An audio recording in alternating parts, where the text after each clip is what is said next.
Vamos a tomar un tiempo de quietud y vamos a seguir el consejo que nos da Dios en su bendita y santa palabra. Y vamos a abrir las Biblias en el Salmo 116. Voy a leer los versos 1 al 14. Perdón. Salmo 116, versos 1 al 14. Comienza este hombre diciendo, haciendo una declaración: amo a Jehová, pues ha oído mi voz y mis súplicas, porque ha inclinado a mí su oído. Por tanto, le invocaré en todos mis días. Me rodearon ligaduras de muerte, me encontraron las angustias del Seol. Angustia y dolor había yo hallado. Entonces invoqué el nombre de Jehová, diciendo: oh Jehová, líbrame ahora mi alma. Clemente, libra ahora mi alma, bien digo. Clemente es Jehová y justo. Sí, misericordioso es nuestro Dios. Jehová guarda a los sencillos. Estaba yo postrado y me salvó. Vuelve, oh alma mía, a tu reposo, porque Jehová te ha hecho bien. Pues tú has librado mi alma de la muerte, mis ojos de lágrimas y mis pies de resbalar. Andaré delante de Jehová en la tierra de los vivientes. Creí, por tanto hablé, estando afligido en gran manera. Y dije en mi apresuramiento: todo hombre es mentiroso. ¿Qué pagaré a Jehová por todos sus beneficios para conmigo? Tomaré la copa de la salvación e invocaré el nombre de Jehová. Ahora pagaré mis votos a Jehová delante de todo su pueblo. Bueno, Señor, gracias por esta palabra que has inspirado a este hombre a escribir y que hoy nos llega a nosotros y podemos leer y contemplar las cosas que nos sirven para ver, Señor, el carácter tuyo. Así que bendícela, por favor, a nuestro bien, y te lo pedimos en el nombre de Cristo Jesús. Amén. La serie es Apreciando las cualidades de Dios, y el título de esta predicación es El oído de Dios, una de sus cualidades. Si se le preguntara a un cristiano: ¿ama usted a Dios? Obviamente, si es cristiano, hay una sola respuesta. Y es que la respuesta es un rotundo amén, ¿cierto? Un sí. Y esto porque inclusive en el Nuevo Testamento nos dice, Primera de Juan, por ejemplo, en el capítulo 4, verso 8, el que no ama no ha conocido a Dios, porque Dios es amor. Así que ahí está el meollo de todo el asunto. Una persona que no ama realmente no conoce a Dios, no tiene una relación con Dios, obviamente no ha venido a los pies de Cristo y es por eso que no goza de esa relación y no experimenta algo que es fruto del Espíritu de Dios en su vida, que es el amor. Bueno, el escritor, fíjense en ustedes, que comienza justamente haciendo esta declaración. Por encima de todo dice: amo a Dios. Un hombre que abre su corazón y nos muestra dónde está parado. Y es una persona que realmente ama a Dios. Y ahora está escribiendo este salmo, por inspiración obviamente, para indicar que eso es lo que gobierna su vida. Un hombre que ha conocido a Dios y es por eso que lo ama intensamente. Sin embargo, ojo acá, porque dice amo a Dios y lo dice este señor después de haberse sentado a considerar quién es y qué hace Dios, al Dios a que ama. No es simplemente de hacer una declaración de fe, ¿no? Como decimos hoy. Le preguntamos a la gente, ¿usted ama a Dios? Sí, sí, claro que lo amo. ¿Cómo no lo voy a amar? A veces decimos que amamos a Dios, pero la vida habla de algo completamente diferente. Este señor, cuando dice amo a Dios, hay razones del por qué lo ama. Un hombre que se ha sentado a considerar quién es Dios, qué es Dios, qué hace Dios. Y es justamente al ir entendiendo las cualidades de Dios, es que, bueno, después de estudiadas, no queda francamente otra alternativa que caer de rodillas y decirle a Dios, yo te amo. Estamos en condiciones, después de analizar que de tal manera amó Dios al mundo, que ha dado a su Hijo, que ahora yo puedo decir, por ese amor que ha demostrado Dios, yo lo amo intensamente y estoy dispuesto a hacer todo por Él y a darme el todo por Él. Entonces yo pregunto una vez más, ¿no es cierto? A cada uno de ustedes no me tienen que responder esto, pero es esta pregunta. ¿Ustedes aman a Dios? ¿Lo aman? Este hombre dice, yo amo a Dios. Hoy quiero que hablemos un poquito acerca de otro antropomorfismo. En este caso quiero que hablemos del oído de Dios. Hemos estado hablando de estas cosas, estos antropomorfismos, que son representaciones de ciertas cualidades de Dios utilizando descripciones humanas. Vuelvo a enfatizar, hay que tener mucho cuidado con esto, porque no se trata de adjudicarle a Dios forma humana. Eso es hacer de Dios un ídolo. Y ya sabemos muy bien que la idolatría no va con Dios. En la tradición se han construido estatuillas, inclusive se ha pintado la imagen de Dios en forma humana, son exageraciones e interpretaciones humanas acerca de Dios. Y bueno, ahí estamos teniendo un serio problema, es todo una discusión teológica acerca de si es o no es válido representar a Dios en esos términos. Más allá de las discusiones filosóficas acerca del tema, la Biblia nos dice que no debemos hacernos ninguna imagen de Dios, ni de lo que está en la tierra, ni en el cielo, ni tampoco debajo de la tierra, para tratar de representar a Dios. Y la razón es porque Dios no tiene forma humana. Pero hemos indicado que en la revelación Dios toma estas maniobras literarias para poder hacernos entender cómo Dios se interrelaciona con nosotros. Y en este caso estamos hablando entonces del oído de Dios. El contexto de este salmo, según los que han estudiado este asunto, se supone que tiene que ver con la saga del Éxodo. Ustedes ven, es la forma en que parece que el escritor organiza estos salmos. En el Salmo 114, por ejemplo, ahí ustedes ven que se habla de, el título de arriba es las maravillas del Éxodo, el verso 115, Dios y los ídolos, todo tiene que ver con esa etapa. Y se piensa, y tengo la inclinación a estar de acuerdo con esto, es que el Salmo 116 hace referencia a la situación de peligro que enfrentaba el pueblo de Dios cuando estaba en Egipto y pasaba la muerte por toda la región cobrando las víctimas primogénitas de los egipcios. ¿Se acuerdan la historia? La muerte vino, fue uno de los juicios que envió Dios, primero la advertencia, no hicieron caso los egipcios, los esclavizadores, y entonces empezaron a caer víctimas los primogénitos. Solamente zafaban de este juicio aquellos que habían pintado, según la dirección de Dios, los dinteles de la puerta con sangre de un cordero. Así que eso se le llama la Pascua.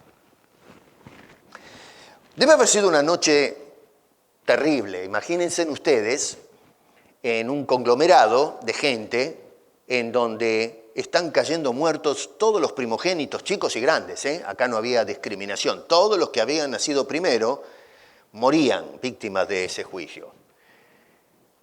Y se escuchaban los gritos y los lamentos por toda la región de hogares que estaban gritando, enlutados por la muerte del primogénito. Padres que perdieron su hijo o su hija, esposas que perdieron sus esposos, esposos que perdían sus esposas.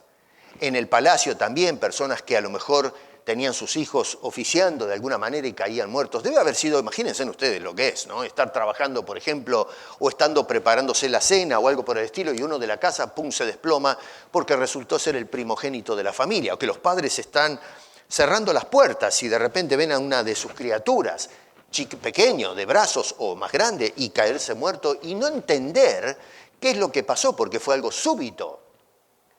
Así que probablemente este es el cuadro tétrico que tiene en mente el escritor y se está ubicando en un sentido, otra vez, esto es poesía, esto es algo, una maniobra literaria, para hablarnos de ese sufrimiento, de ese terror ante algo que no tenemos control. Y en este caso se habla de la muerte, aquello que aflige y causa pánico y que no se tiene ningún tipo de poder para controlar. Cuando viene, sucede y se terminó el asunto. Entonces, en este caso, el escritor, en estas líneas, lo que confiesa es la salvación, no solamente del cuerpo, sino especialmente la salvación del alma de las personas que están padeciendo en este contexto o en esta situación. Y es muy interesante cómo el escritor pasa revista a los sentimientos acá, el estado emocional de la persona. Rápido podemos observar, por ejemplo, en el verso 6 que dice estaba postrado. La condición de la persona es de postración, una persona que está derribada. Y explica a través de estos versículos por qué la persona está postrada. Nos dice, verso 8, es una persona que está derramando lágrimas. Dice allí, has librado mis ojos de lágrimas. Llanto profundo, llanto que es ocasionado por el temor de la misma muerte que está dando vuelta por allí. Nosotros no estamos exentos de una escena así. La muerte está pasando todos los días a nuestro alrededor. Lo que pasa es que no tenemos conciencia de eso, estamos envueltos en nuestros quehaceres, pero la muerte se está llevando gente, por ponerlo de una manera. A veces se representa la parca, ¿no? Con la hoz, vestido todo de negro y que va dando vuelta. Bueno, eso es cosa de, poesía literaria. Pero la realidad es que la muerte va rondando, no como una persona, pero la realidad de que todos podemos morir.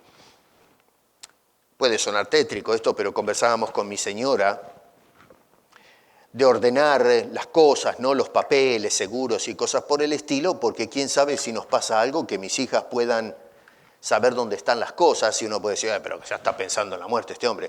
Bueno, pero es que, le puede pasar a cualquiera. Digo, estamos manejando, ¿no es cierto?, en la ruta, nos llega a pasar algo y queremos dejar todo en orden para que sepan después qué es lo que tienen que hacer en casa. Estamos reconociendo la realidad de que no tenemos la seguridad de que vamos a vivir mañana, que la muerte puede venir en cualquier momento. Todos nosotros, de una u otra forma, somos testigos de la realidad de que la muerte viene, golpea la puerta, pero sin mandar el previo aviso. Viene y se lleva a nuestros seres queridos en una forma súbita. Nos habla de la inseguridad. Versículo 8 dice, has librado mis pies de resbalar. Una persona que pueda entrar en dudas, desviarse de la vereda por donde Dios nos quiere llevar. Una persona afligida profundamente. Verso 10 dice, estando afligido en gran manera. No es simplemente una angustia del momento, no, es una ansiedad profunda en el alma, en gran manera, en un grado superlativo. Una persona precipitada, porque dice en el versículo 10 y versículo 11 que habló apresuradamente, pasando juicio sobre todos. Estando en la aflicción, llega a la conclusión de que todo hombre es mentiroso. Y acá puede uno decir, bueno, realmente la humanidad miente, pero lo que está tratando de indicar es que se apresura a juzgar a todo el mundo sin conocer a todo el mundo. Decir, un eufemismo, ¿no? Todo el mundo miente. Bueno, pero eso en realidad es una manera de hablar, pero no sabemos que primero que no todo el mundo miente, y segundo, no sabemos, no conocemos a todo el mundo para hacer un juicio justo de que todo el mundo miente. ¿Cómo sé yo que todo el mundo miente? Eso es una conclusión basado en una ideología, o, por ejemplo, un principio, si se quiere, ético de las Escrituras. Pero realmente yo no sé si todo el mundo miente porque tengo que conocer personalmente a cada persona y cada minuto de su vida para decir todo el mundo miente. El único que puede conocer eso es Dios. Así que este hombre reconoce en este caso que se precipitó en esa desesperación de hacer un juicio movido más por su estado de frustración. Mira, haciendo un paréntesis, es muy, muy común esto, que cuando estamos en angustia, enojados, desanimados, lastimados, hacemos juicios temerarios. La persona está desequilibrada emocionalmente por una situación y nos apresuramos a hablar y después tenemos que lamentar lo que hemos dicho. El problema es que una vez que derramamos las palabras no las podemos meter de nuevo para adentro. A ver, si usted agarra un balde de agua, ¿no es cierto?, y lo tira en la computadora, bueno, va a ser un desastre. La quema a la computadora. Usted no puede, después que hizo el lío, decirle al agua, bueno, métete de nuevo para dentro del balde y que la computadora de quemada pase a ser arreglada. El daño ya está hecho. Entonces, a veces sucede que cuando estamos pasando por una situación, lanzamos juicios que no podemos volver a retraer o volver a traer hacia adentro. Ya el lío está hecho. Esta persona dice que otra vez emitió juicios contra personas en una forma apresurada.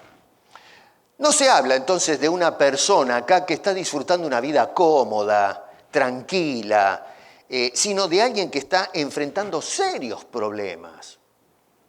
Otra vez, verso 3 dice, me rodearon ligaduras de muerte, me encontraron las angustias del Seol, angustia y dolor había yo hallado. Noten ustedes cómo este hombre está hablando de una situación bastante crítica. Cuando leía esto, digo, ¿cuánta gente en este momento reflexionaba en estos pasajes? Me quedé un rato, dejé la lapicera y me puse a pensar, ¿cuántas personas cuando leo ese verso están pasando esto que dice ese versículo 3? Los desconozco en todo el mundo. En ese instante, ¿cuántas personas están con las ligaduras de la muerte rodeando a esta persona? Personas que pueden decir, me encontraron las angustias del Seol. El Seol es la morada de los muertos, el sepulcro. Angustia y dolor. En estos días, si no están al tanto de las noticias, los talibaneses están entrando en la capital de Afganistán. Escuchaban los noticieros ya cómo algunas mujeres están empezando en secreto, porque no pueden salir a cámara, diciendo que ya están siendo sometidas. Se les ha privado la educación. En estos últimos 20 años la mujer había logrado avanzar, han podido ir a estudiar, había un índice del 100% de analfabetismo en la mujer afgana durante el periodo que gobernaron los talibanes. Fueron removidos, se intentó establecer un sistema democrático, se sentaron las partes a conversar. Estados Unidos sacó su presencia y eso produjo un vacuum donde los talibaneses empezaron a avanzar a una velocidad tremenda. En un par de días fueron tomando y cayendo ciudades una tras de la otra. Y miraba temprano esta mañana las imágenes que me tienen muy preocupado por los abusos que va a haber ahora. Se gastaron billones de dólares. Murieron soldados. Y una cantidad de gente en estos últimos 20 años, para nada. Ahora vuelve otra vez este sistema arcaico, medieval, brutalizado de gobierno, donde gente inocente va a sufrir. Y yo pienso, este versículo 3 habla claramente de lo que están padeciendo personas en este mundo. Se enteraron de lo que pasó en Haití con este terremoto, una sociedad quebrada y que encima tengan que sufrir este asunto. Parece como que hay una maldición sobre esa sociedad. Nuestro continente, Venezuela, Cuba y otros lugares que están padeciendo, la gente está sufriendo muchísimo. Ante esa condición emocional, el escritor describe cómo ha respondido personalmente a esto. Y otra vez, probablemente se ubica como uno de aquellos que estaban pasando aquella noche fatídica, donde se escuchaban los gritos y los clamores de la gente llorando por la pérdida de sus primogénitos. Y este señor lo que nos dice es que la forma de encarar esta situación de angustia es, y esto suena a cliché a estas alturas, pero la Escritura por algo repite este asunto, recurre a la herramienta de la oración. Hermano, a veces nosotros le damos más créditos a nuestras habilidades, y con esto no estoy diciendo que a veces tenemos que actuar y hacer lo que nos corresponde, pero a veces confiamos más en nuestros propios méritos o lo que puede aportar una persona que lo que puede hacer Dios. No hay ningún ser humano, yo me incluyo, que tenga la vara mágica que pueda sacar de un bolsillo y tocar a una persona y resolverle los problemas. Es mentira, no existe tal cosa. Yo sé que hay vendedores de ilusiones que hoy prometen este tipo de cosas. Usted escúchame a mí que yo le resuelvo todo esto. Y esto sucede dentro de la iglesia. Tenemos personas ilusionistas que le dicen al pueblo cristiano, venga a mi iglesia que acá le vamos a resolver los problemas, las enfermedades, el problema económico, todo. Mentira, no es cierto, no existe tal cosa. El lugar donde vamos a encontrar seguridad es en la oración. Y eso quiere decir no en practicar la oración como una práctica religiosa, sino el hecho de acercarme a Dios para conversar con Él y contarle lo que está pasando con mi vida. Noten que este señor no solamente nos dice que lo que hizo fue recurrir a la oración, sino qué tipo de oración. Porque no es cuestión de decir cualquier cosa. Pero este hombre habla en el verso 1 de una oración suplicante. ¿Lo ven eso? Dice, amo a Jehová, pues a mi voz, pues ha oído mi voz y mis súplicas. Una oración suplicante. Bueno, pero ¿qué quiere decir eso? ¿Qué es una súplica? ¿Qué es la oración suplicante? Bueno, en este caso, este señor nos está diciendo que está orando con humildad. Cuando suplica, Dios está bajando. Es una persona que se está sometiendo a ese Dios. Es un hombre que está orando con vehemencia. No está yendo con pretensiones y altanerías. No, es un hombre que en dolor y sufrimiento se está lanzando, se está arrojando en el suelo, suplicante a ese Dios. A veces las oraciones son muy arrogantes. No estamos humillándonos delante de Dios. Al contrario, vamos con prepotencia, vamos con soberbia, vamos con demandas. Pero sin embargo, este hombre, cuando encaró esta situación, lo que dice es que fue a suplicar a ese Dios. No solamente una oración suplicante, pero nos dice el verso 4, en la segunda parte, que es una oración implorante. Dice este señor, entonces invoqué el nombre de Jehová diciendo, esta es la forma en que invoca a Dios. Dice, invoqué el nombre de Dios.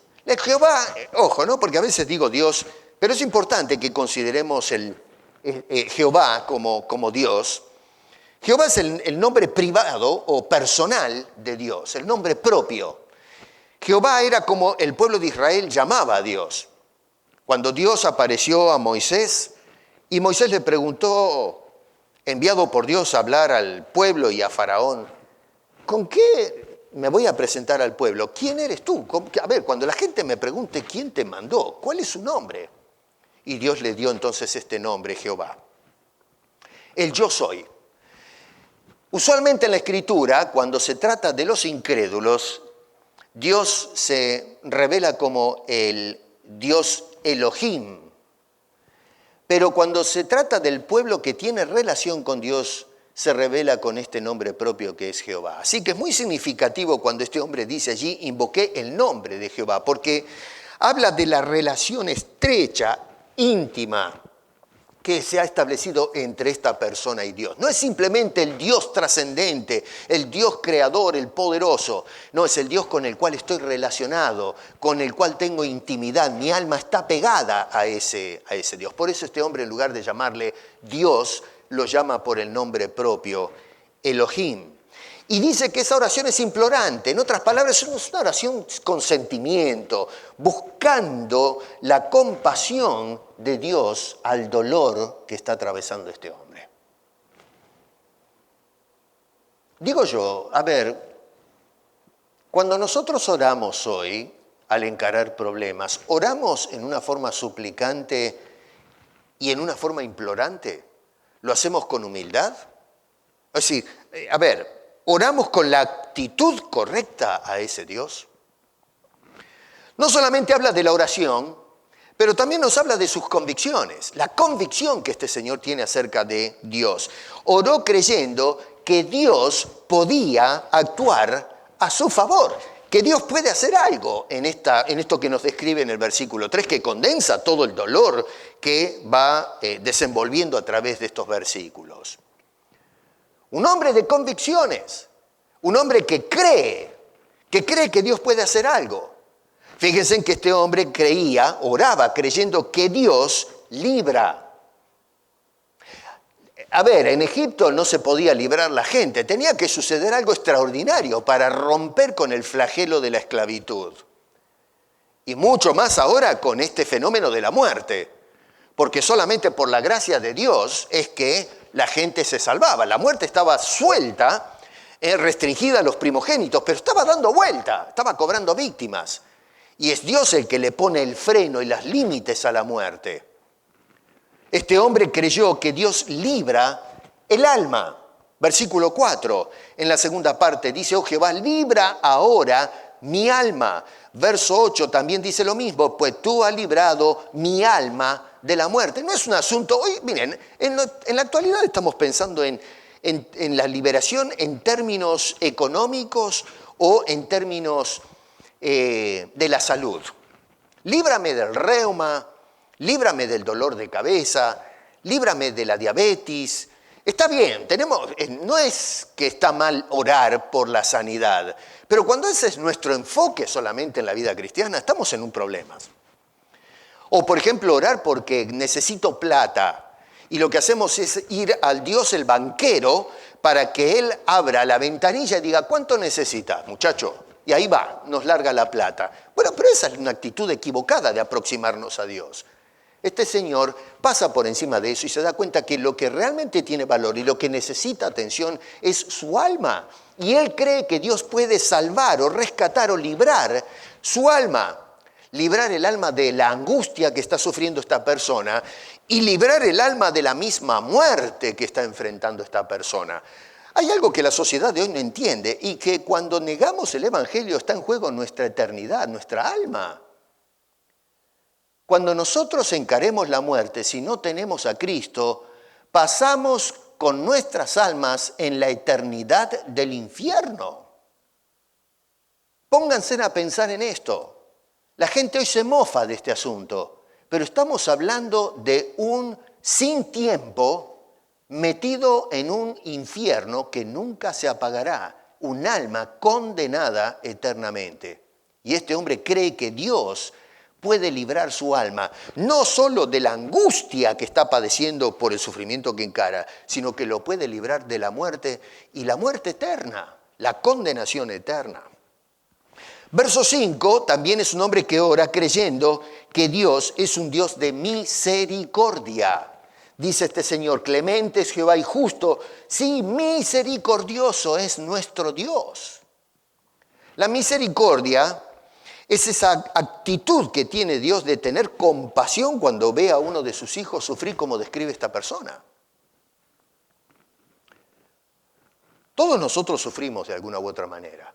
O hemos sufrido, o estamos sufriendo, o vamos a sufrir. La vida cristiana es así. La vida en general es así. ¿Y Dios qué hace? ¿Qué siente Dios cuando estoy sufriendo? Bueno, Dios mira a sus hijos y tiene compasión. Dios sufre cuando ve a sus hijos sufrir.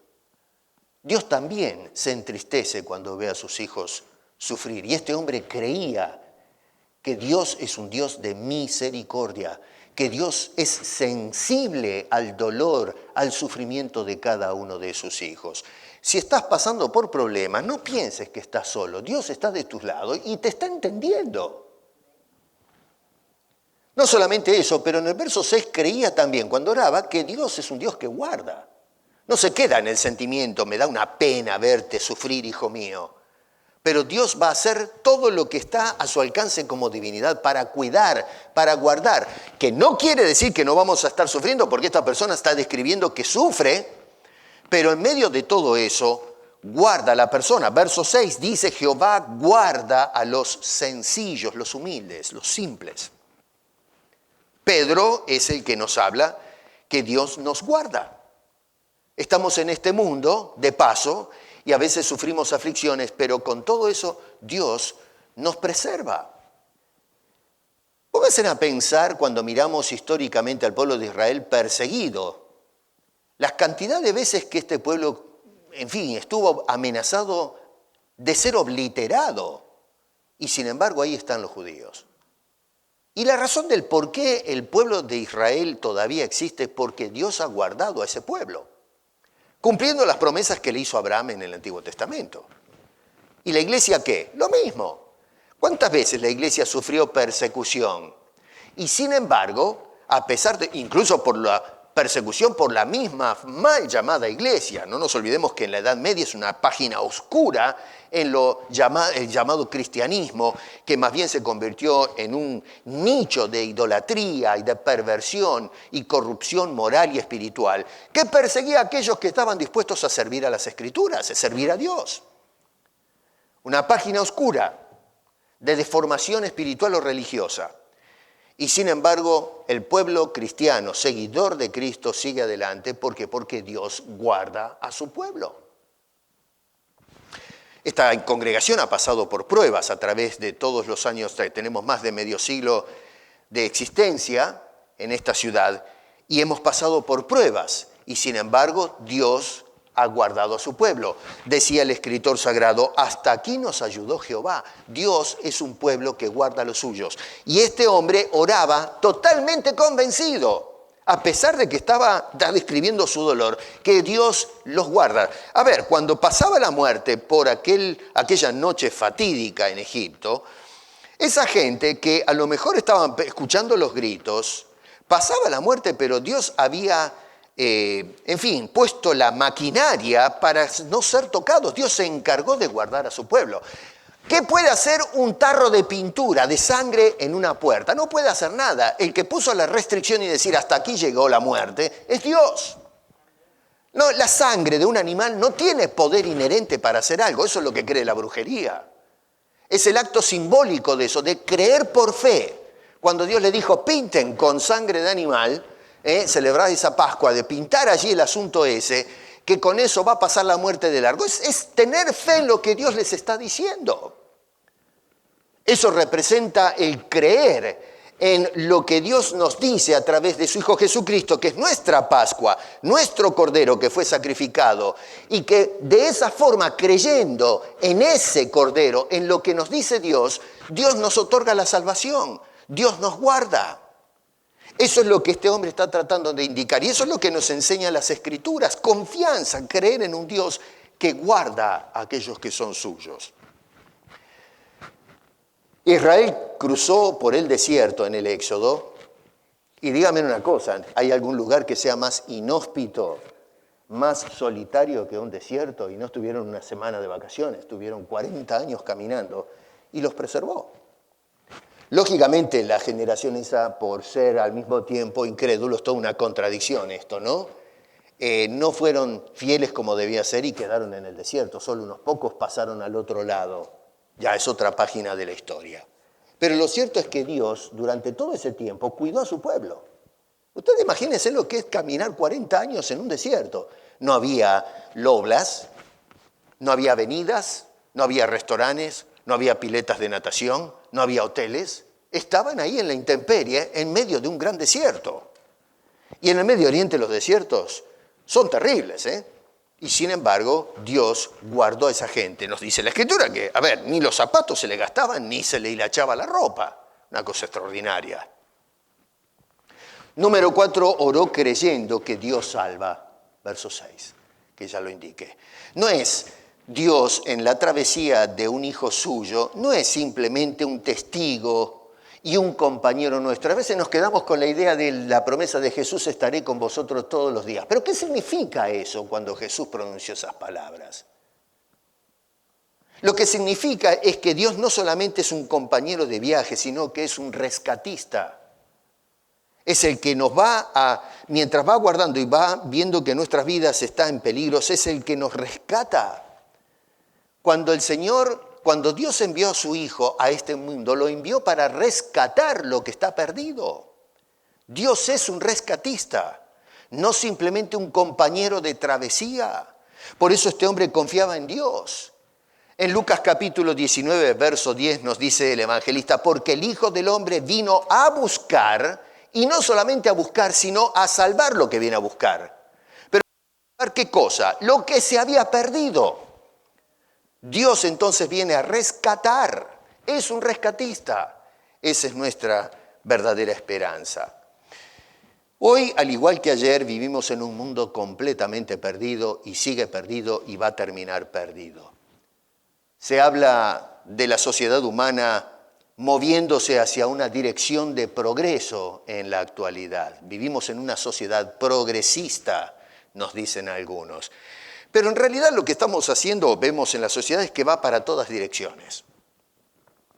Cuando observamos las diferentes ideologías que son el resultado de la reflexión y la interpretación de la realidad y del mundo, la gente opta por diferentes maneras de ver e interpretar la realidad y cada uno va en su propia dirección. Los alpinistas, cuando deciden escalar un pico, pueden agarrar y optar por subir por diferentes lados de la montaña, pero el pico es el mismo. Es decir, si uno escoge subir por el lado norte y otro por el lado sur, todos van en la misma dirección, a fin de cuentas, y van a terminar dándose la mano en el pico, por ponerlo de una manera. El problema con la sociedad es que nosotros no estamos todos yendo desde diferentes ángulos de la realidad para terminar en un punto, sino que cada uno está persiguiendo su propio pico. Cada uno tiene su propio objetivo. Y lo que estamos es construyendo un mundo en que cada uno va en su propia dirección y buscando su propio objetivo. Así es como el hombre maneja las cosas en este mundo. Claro, hablamos de progreso, pero el progreso de cada uno. Lo que para uno es progreso, para otro es retraso. Así que cada ideología tiene su propia manera de interpretar qué es progreso y de esa manera vamos cada uno en su propia dirección. Ejemplo de lo que estoy diciendo es lo que consideran progreso los talibaneses ahora, por ejemplo, en Afganistán, y lo que considera progreso la sociedad del oeste, que por sí dentro de la sociedad del oeste cada uno tiene su propia interpretación de lo que es progreso. Para algunos las filosofías o políticas de izquierdas es progresismo, mientras que otros que son conservadores hablan de progresismo y otros que están netamente cerrados en el capitalismo consideran que eso es progreso. Cada uno tiene su manera de ver las cosas. Bíblicamente, el hombre no va en progreso, sino en retroceso. Vamos en una sola dirección y el pico, lamentablemente, no está arriba, sino abajo y es el infierno. Nosotros vivimos en una cultura humana cambiante. Cambian nuestros valores morales y éticos. Cambia nuestra comprensión y nuestra definición del hombre. Cambian las ideas, dejando algunas obsoletas para abrazar otras nuevas y luego volver otra vez a abandonar las nuevas para, en una forma retrógrada, volver a las ideologías antiguas. En nuestro continente latinoamericano, en el ámbito de la política,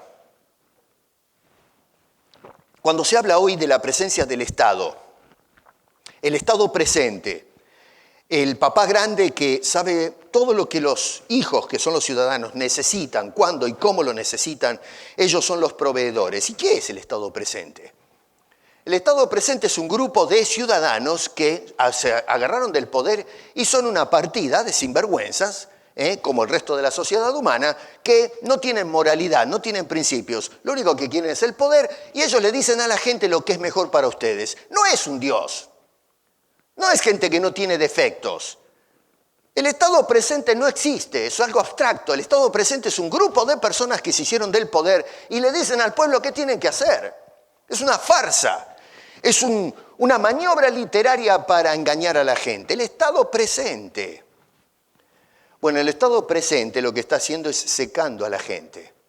Y dentro de eso está la Iglesia de Cristo, en ese estado presente. Bueno, el estado presente va cambiando las ideas para someter a los hombres a un sistema. Y entonces ese estado presente hoy es lo que se llamaba la oligarquía en finales de la Edad Media, donde, la corte o la oligarquía, la sangre azul del continente, del viejo continente, gobernaban a su antojo y mandaban a los plebeyos a obedecer y a someterse y pagar impuestos. Hoy esa oligarquía que tanto hemos criticado, arcaica, hoy la hemos hecho resucitar. Le llamamos de otra manera, estado presente, pero sigue siendo la misma oligarquía de los potentados, de la casta política, los que están en el poder, para seguir haciendo eso, explotando a la sociedad, a la ciudadanía. No estoy haciendo propaganda política, le estoy diciendo cómo las ideas se van reciclando. Todo va cambiando, nada es estático, no vamos hacia adelante o progreso, vamos para adelante y para atrás.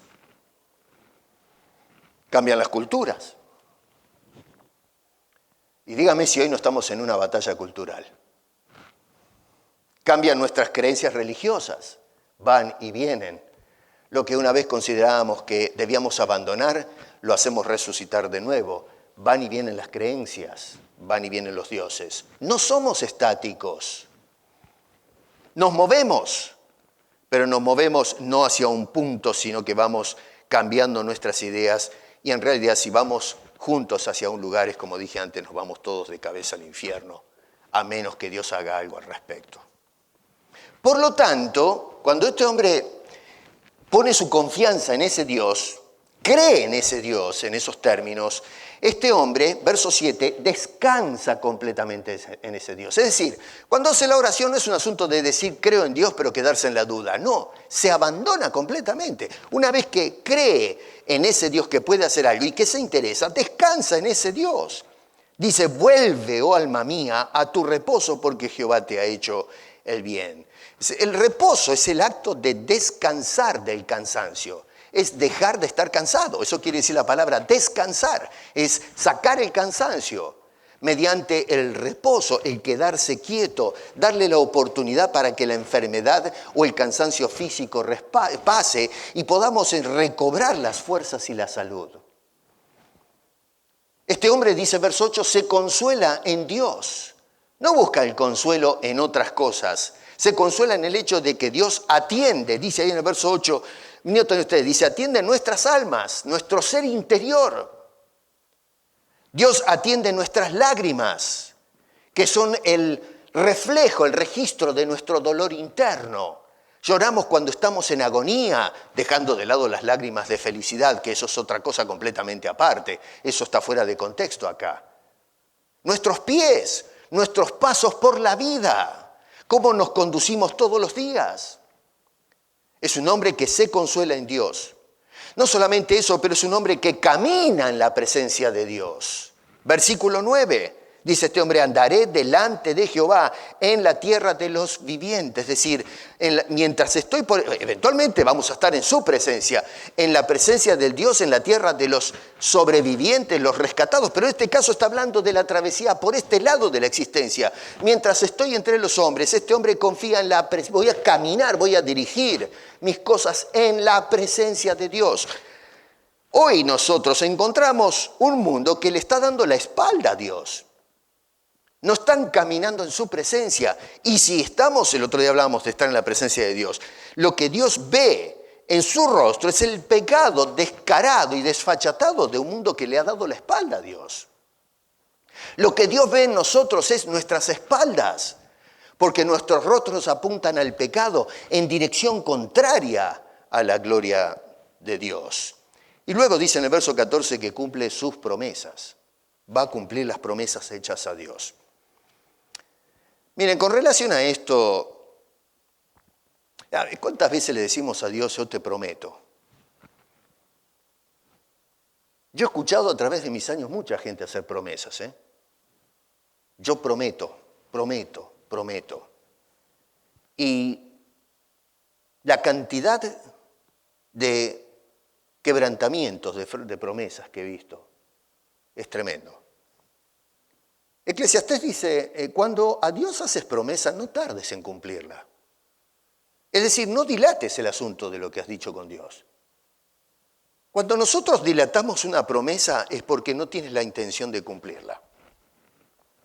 Hiciste la promesa porque, como dice en el versículo 10, nos apresuramos a abrir la boca.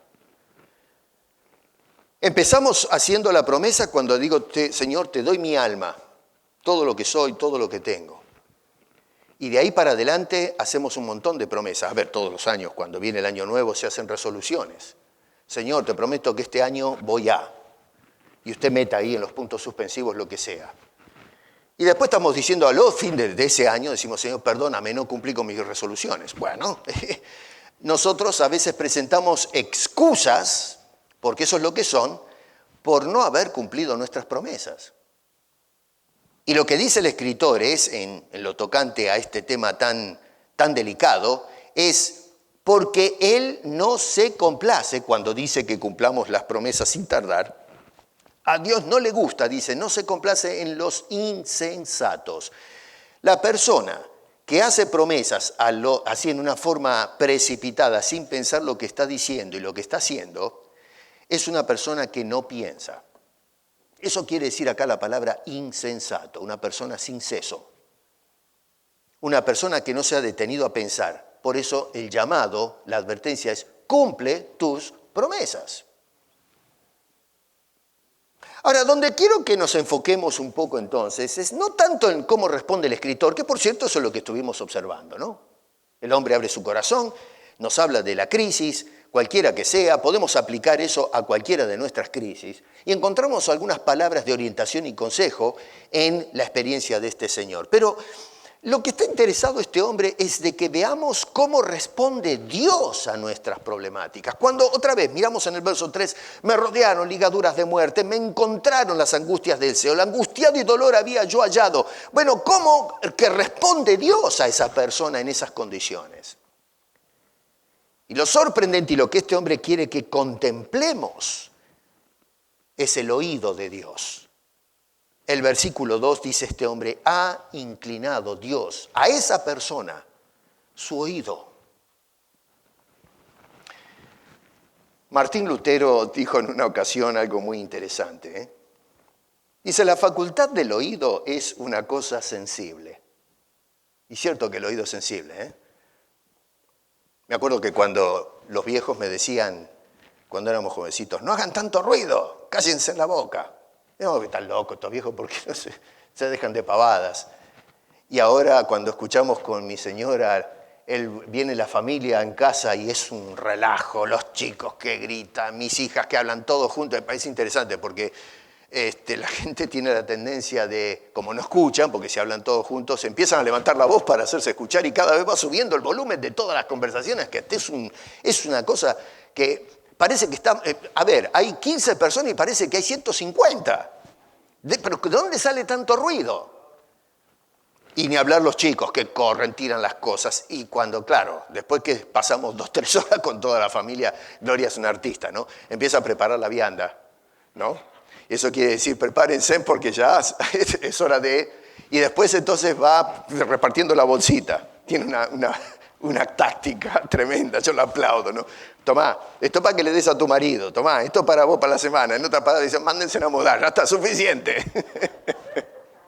Mi suegra era un amor, la señora, pero cuando ya se había cansado de tanto ruido en el departamento, se paraba en la puerta y decía, thank you, thank you, nos daba la sonrisa.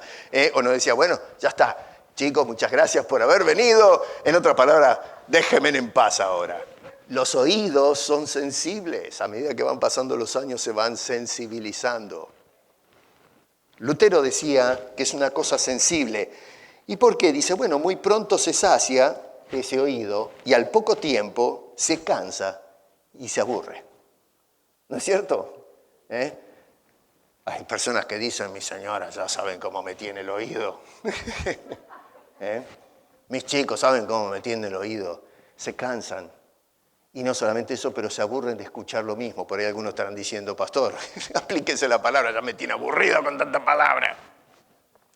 Bueno, tenía razón, este hombre conocía, ¿no es cierto?, la conducta del hombre. Sin embargo, el oído de Dios nunca se sacia de escuchar la oración de sus hijos. Dios nunca se aburre de escuchar nuestras oraciones. El oído de Dios es sensible no para decir basta y cerrar la persiana.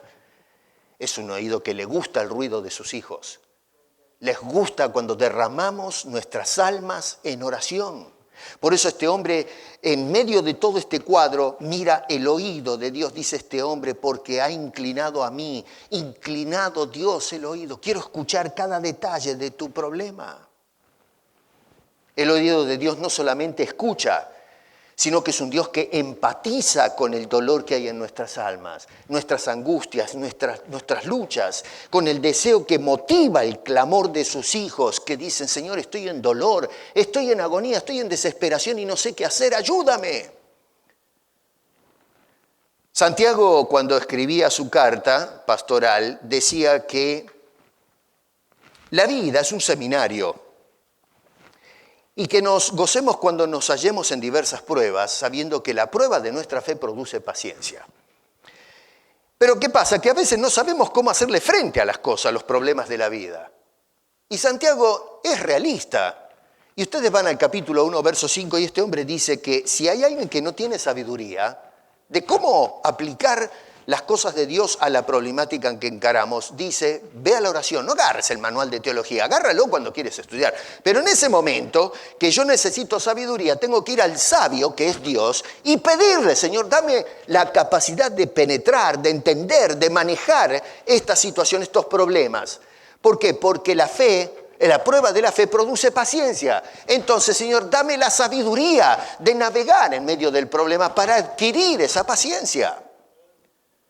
Y dice que cuando uno hace esa oración, Dios le da abundantemente sin reproche. No le dice al hijo, te faltó fe, te faltó esto, y le manda el sermón. Dice que Dios está dispuesto a dar, porque es un oído inclinado y sensible a la necesidad de sus hijos.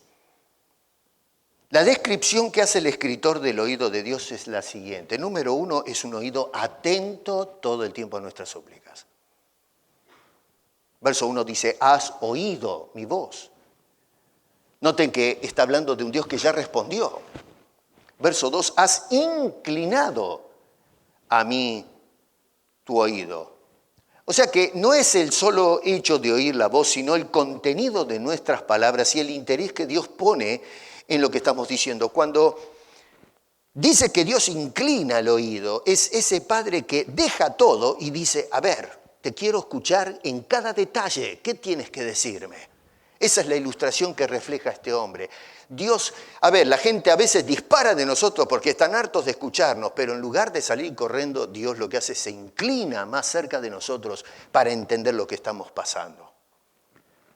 Número 2, verso 2, es un oído atento a toda súplica. Dice, por tanto te invocaré en todos mis días. Todos los días este hombre va a estar hablando, va a estar conversando con Dios, va a ir vaciando sus cuitas, sus quejas, sus dolores, sus sufrimientos, y ahí está Dios todo el tiempo inclinando el oído, escuchando con gusto el clamor de ese hijo. Es un oído que está atento al dolor, especialmente, del que clama. Y esto lo vemos a través de todo el Salmo. Verso 5 dice que es un oído clemente. Acá la palabra clemente, Nahum, es un oído benevolente contra quien no merece la atención de Dios. Esto es algo muy hermoso. ¿Por qué pensamos nosotros que merecemos ser escuchados? ¿En base a qué criterio pensamos que nosotros merecemos golpear la puerta de la oficina celestial y decir, tú me tienes que recibir a mí? Dios no tiene una obligación moral de recibir y escuchar al hombre. Es un acto de gracia, un acto de amor por parte de Dios. No solamente es un oído clemente, pero es un oído justo. Dice en el versículo 5, la segunda parte, y justo. Dice, clemente es Jehová y justo. Ojo, porque cuando hacemos una oración a Dios Tenemos que tener cuidado de que la oración sea una oración justa y que lo que se pide es justicia. Porque si estamos pidiendo algo que no es correcto, estamos hablando con un Dios justo y nos va a demandar.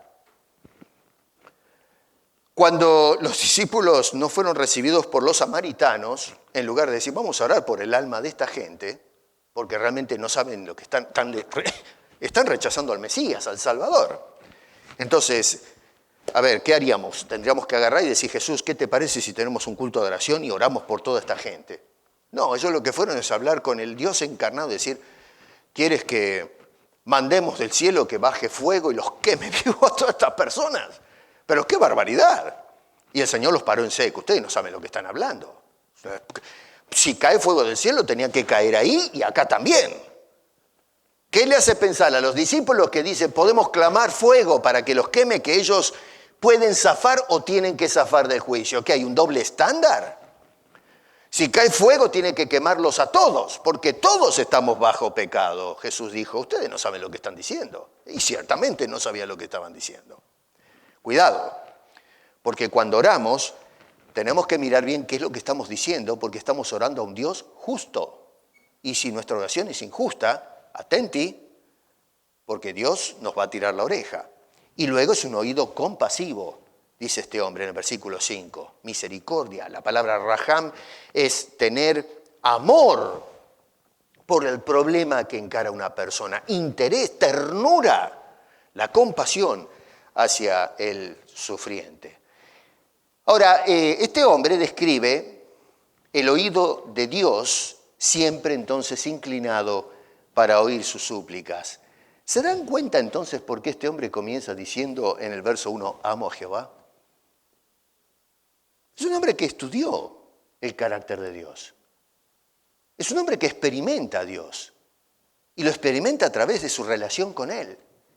Y si hay algo que puede testificar este hombre es que Dios escucha. Un antropomorfismo, ¿cierto? Dios no es que tiene un oído con el hueco acá como nosotros, pero lo que está diciendo es que Dios está abierto a oír el clamor y la súplica de cada uno de nosotros. Un Dios que tiene oído para oír. El apóstol San Juan, siglos después, en la primera carta pastoral, dice en el capítulo 5, versos 3 al 15, les prometo ya voy cerrando, estas cosas, dice Juan, os he escrito a vosotros que creéis en el nombre del Hijo de Dios. Dice, y las escribo para que sepáis, por lo pronto, que tenéis vida eterna. Y para que creáis en el nombre del Hijo de Dios. Y esta es la confianza que tenemos, es decir, el creer en Dios. Y este hombre escribe para que tengamos esa profunda convicción, esa confianza. No la duda, sino confianza total y absoluta. ¿Confianza en qué? Confianza que tenemos en Él, que si pedimos alguna cosa conforme a su voluntad, Él nos oye. El oído de Dios nos oye. Y si sabemos que Él nos oye en cualquiera cosa que pidamos, ojo, según su voluntad, sabemos que tenemos las peticiones que le hayamos hecho. Así que Juan describe acá en ese verso para que sepamos que tenemos vida eterna. Nos escribe para que sepamos que Dios escucha a sus hijos y luego que Dios responde.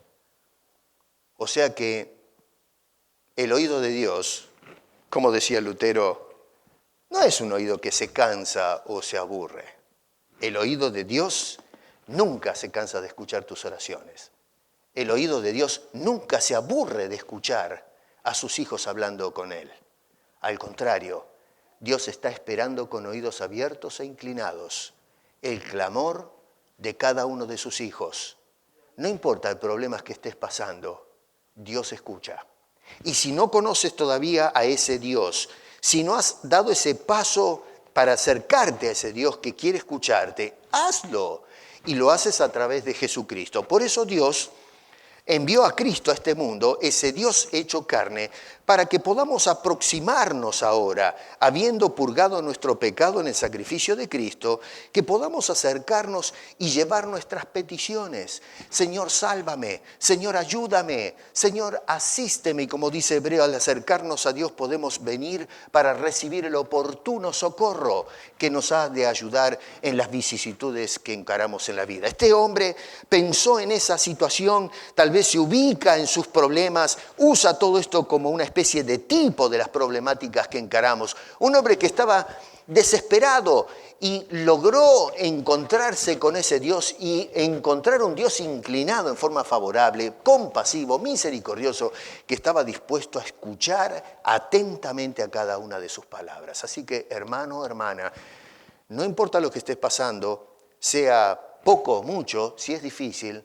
recuerda, Dios tiene su oído abierto e inclinado para escuchar tus súplicas, el oído de Dios, otro de esos hermosos antropomorfismos de la palabra de Dios. Y es por eso que Dios vino a este mundo en Cristo Jesús para escucharte, para escuchar al pecador y darnos salvación y vida eterna. Señor, gracias por tu oído siempre abierto, un oído atento, un oído inclinado y un oído sensible. Gracias, gracias Señor, porque no merecemos ser escuchados, pero tu amor y tu gracia es clara cuando, Señor, no solo escuchas, sino atiendes. Con razón este hombre comienza diciendo, amo a Dios, amo a Jehová. ¿Y cómo no te vamos a amar cuando llegamos a entender la clase de Dios a que nos hemos acercado? Si alguien todavía no te conoce, tráelo a través del Espíritu Santo a los pies de Cristo para que se acerque a Dios y escuche su clamor. Porque te lo pedimos en el nombre de Cristo Jesús. Amén.